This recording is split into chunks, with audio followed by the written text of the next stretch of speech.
Psychoanalysis, the Hubble telescope.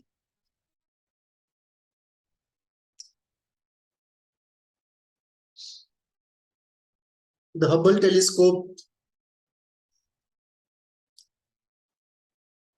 has enabled us to see and understand many parts of the universe unknown before. Psychoanalysis similarly allows us to understand the inner world, the psychological universe.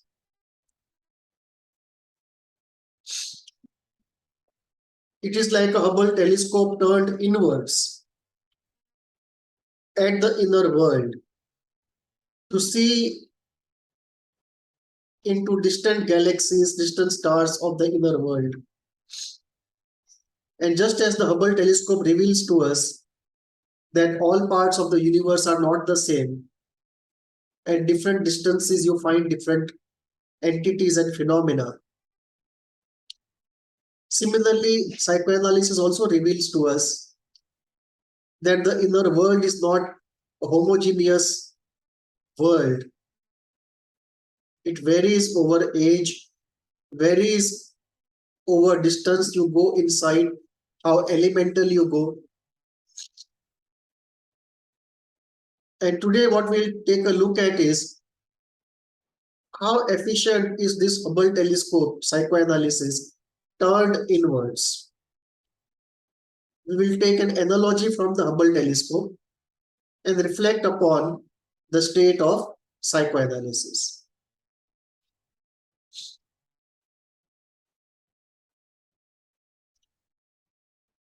Human beings have an endless curiosity to see beyond the obvious. So we invent instruments to see what our senses don't allow us to see, to understand what we otherwise can't understand with our senses.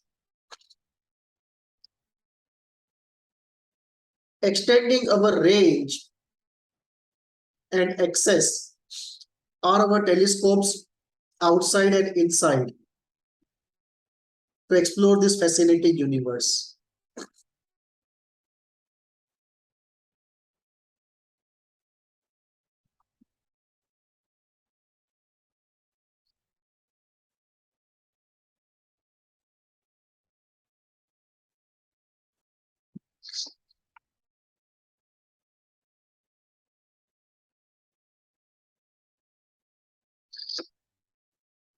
The Hubble telescope has enabled us to see what was never seen before, to understand what was never understood before in the outer world. And psychoanalysis has enabled us to see in the inner world. Psychoanalysis has enabled us to see what was never seen before, to understand what was never understood before. So it's like a Hubble telescope turned inwards. But when we say psychoanalysis, it is not one Hubble telescope. Every school of psychoanalysis is like a Hubble telescope turned inwards. And just as Hubble telescope sees one sector of the universe to some degree of length, and to see beyond, you require more powerful Hubble telescope, or to scan the whole universe, you require a number of Hubble telescopes. Similarly, in the inner universe, the same is the situation. Each school of psychoanalysis is like a Hubble telescope turned inwards, and we require 100 such Hubble telescopes, differently directed with different intensity of penetration, to really scan and map the entire inner universe. And we need 100 such Hubble telescopes turned inwards. So we need probably 100 schools of psychoanalysis to really scan and map the complete inner universe. And what we see is, just as if you launch 5 Hubble telescopes in different directions, they don't give you the same information. You always have surprises coming from one, which are not coming from the other. Same happens here. Each school of psychoanalysis gives a different picture brings to the surface a different mystery and explains certain phenomena of the inner world. And no school of psychoanalysis is complete. All schools of psychoanalysis put together still constitute collectively a very small component of explaining the entire inner world. So today, if we have 10 schools, probably we need 90 more to really explain the entire inner universe. And this is how the analogy of the Hubble telescope is very important in reflecting upon the state of psychoanalysis, the need for respect of pluralism of schools, and the need for integration of the schools, and the need to create even more schools. Just synthesis is not enough. Development post-synthesis also is not enough. We need more radical approaches, new approaches that we are awaiting.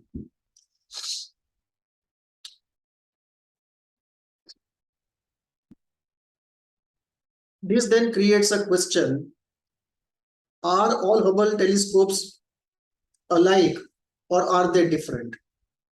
In the inner world, they are all different. Each school of psychoanalysis is different. So each Hubble telescope turned inwards is different. But if you want something which is radically different from the other, we can look at 3 Hubble telescopes turned inwards, which are radically different from other Hubble telescopes, other classical mainstream schools of psychoanalysis. One, we can look at ISDDP, which scans the inner world in a slightly different way and brings to surface certain phenomena, certain ways of healing not accessible before. Holotropic breathing is another school, another technique which is said to bring up deep-seated traumas for catharsis. It's also said to bring up archetypal images. The third school is the school using psychedelics. Psychedelic exploration also is one very powerful Hubble telescope. In fact, people believe that psychedelics, especially mushrooms, can give us a new kind of Hubble telescope to see what was not seen before without the use of psychedelics.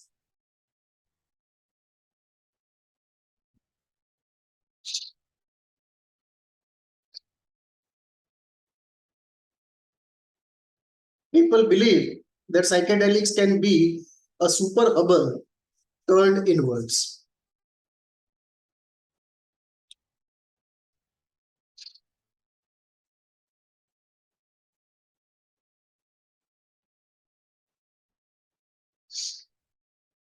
Can we have a big Hubble turned inwards to scan everything? This would be a 3-step process. First, development of each school. Second, synthesis. Third, development of the whole synthesis. And fourth, addition of new schools. And this addition of new schools will involve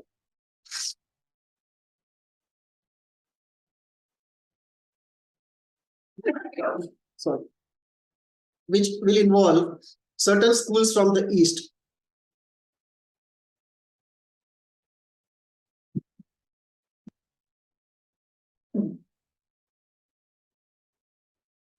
So it is ideal to aim for a theory of everything, something so comprehensive that it explains the whole of the inner world. But easier said than done.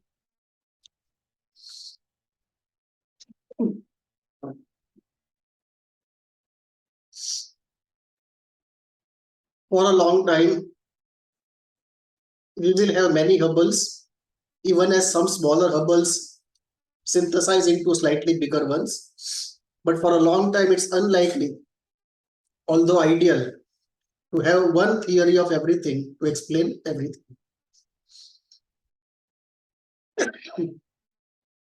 One of the difficulties here is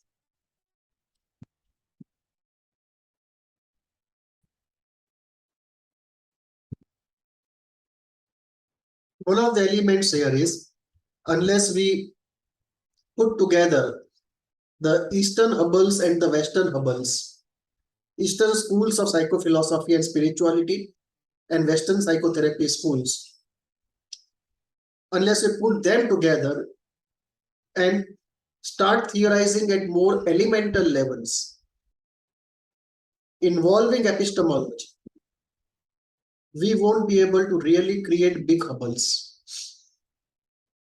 comprehensive schools of psychology.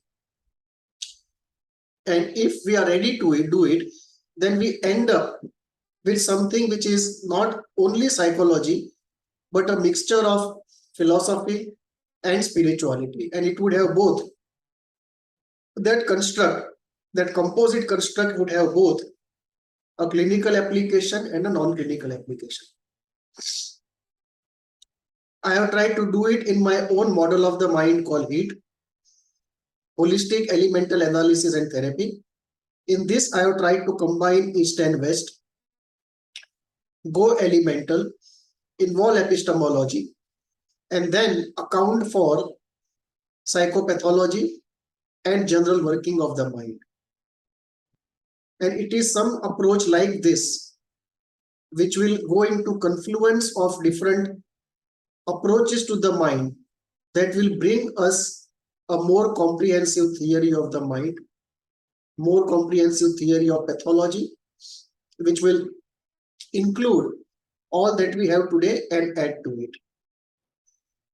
So this is one response to a very common question: can we have one comprehensive Hubble telescope to explain everything inside? And towards the ideal of theory of everything, how do we proceed? What can be the concrete steps in that direction, even if the journey would be very long? So these are some of the elementals, some of the ideas of how the movement towards a more comprehensive theory can be done.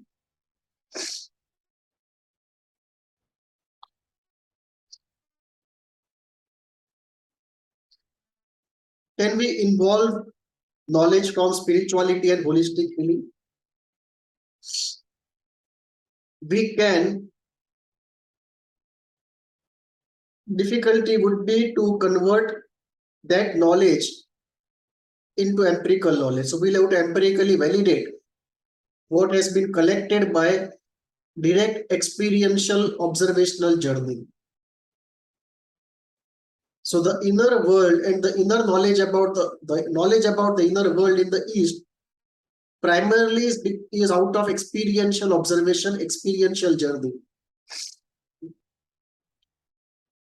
And the difficulty is to convert it into empirical knowledge. Difficulty is of tools and testing equipment. How do you test something like a chakra, or something like life energy, or something like energy blockage?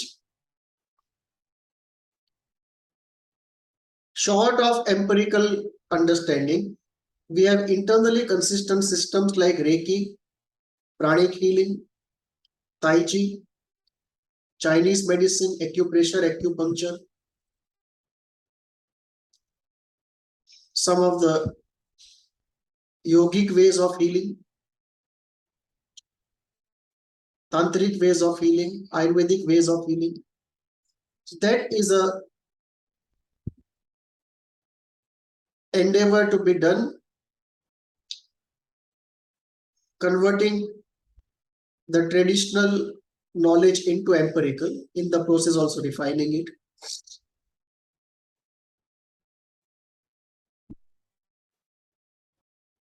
The Eastern spirituality is also based upon self-awareness of chakras and self-awareness too of 5 bodies that constitute us. Very different from body of only matter.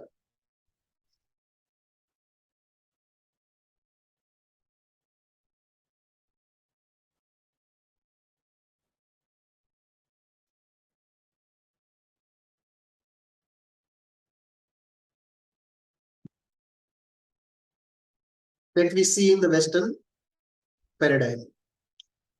So these Hubbles of holistic healing and spirituality are more complicated than the Western Hubbles that we see.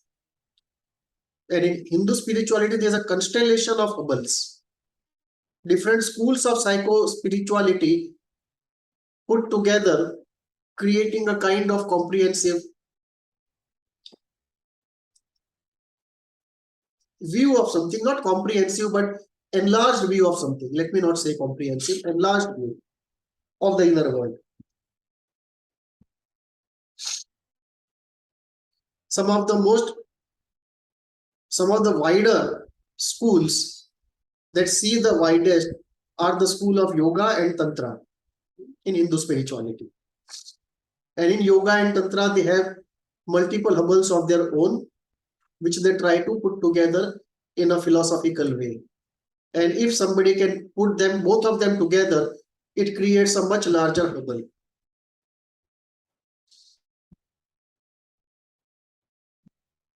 Do we have any idea about which Hubble to use and when? Because if we cannot have one big Hubble, but we are going to have multiple Hubbles, then which to use and when? This is the work of next 25 years to create a holistic healing grid, where you have personality, pathology, intensity, and the healing technique or the healing basket. So if a personality A, a person with personality X comes with a pathology Y with intensity Z, then which is the best course of therapy that can be given to him? Should he go for pharmacology? Should he go for CBT, psychoanalysis, ISTDP? How do you decide? Or if a combination of 2 or 3 different healing modes can be most beneficial, which are those modes, in which chronology they should be applied, separately or together, in what intensity? This reflection, entire reflection on creating a holistic healing system is the core work of the next 25 years. Thank you. I explained something related to this in my video in my discussion on holistic healing, which is also on the channel. I'm sure this is a subject which will evoke many questions. Write to me at hvindia@gmail.com. Thank you.